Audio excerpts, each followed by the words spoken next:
There's No Such Thing as Monsters by Steve Smallman, illustrated by Caroline Pedler.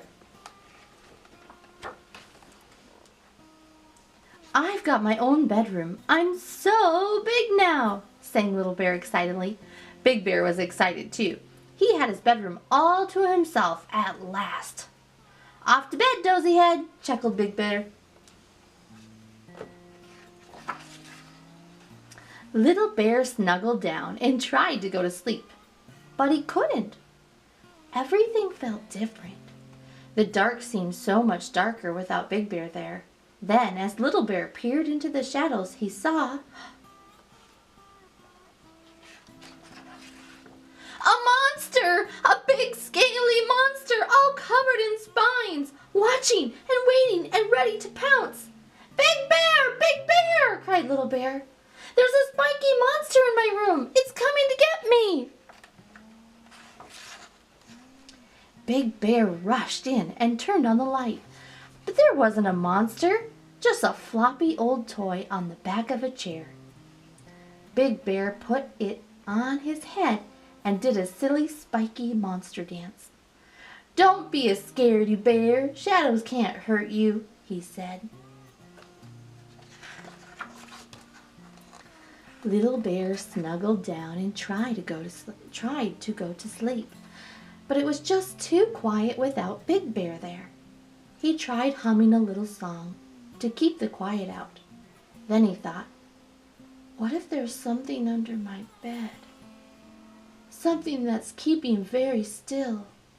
Shh. He wriggled nervously over to the edge and peeked underneath and saw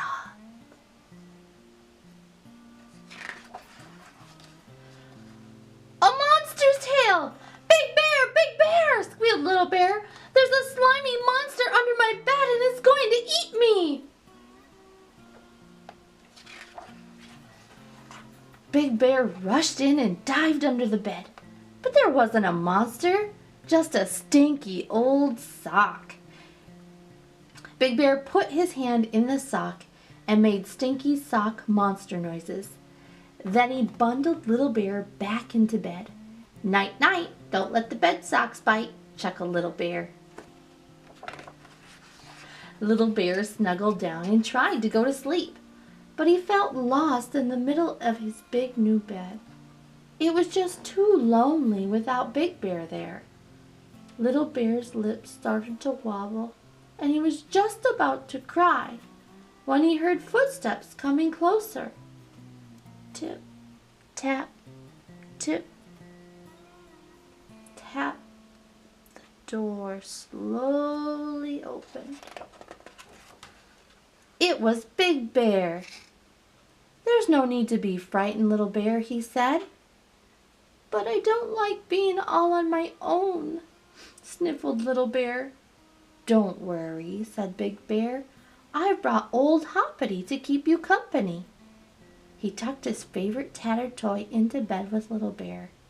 Now you won't feel so scared, he said.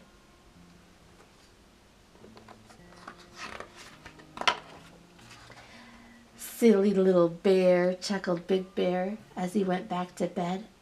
Frightened of monsters. Big Bear snuggled down in his bed and tried to go to sleep. But he couldn't.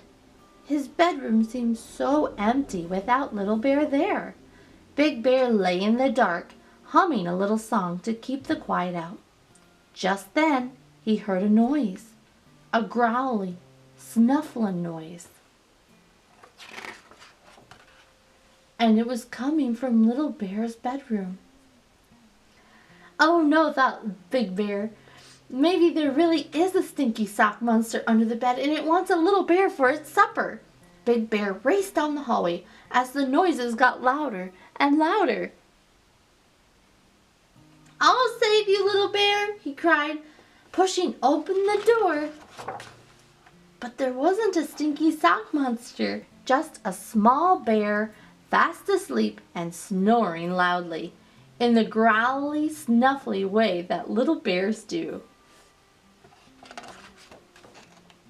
The end.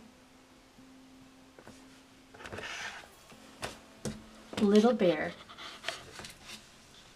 There's no such thing as monsters.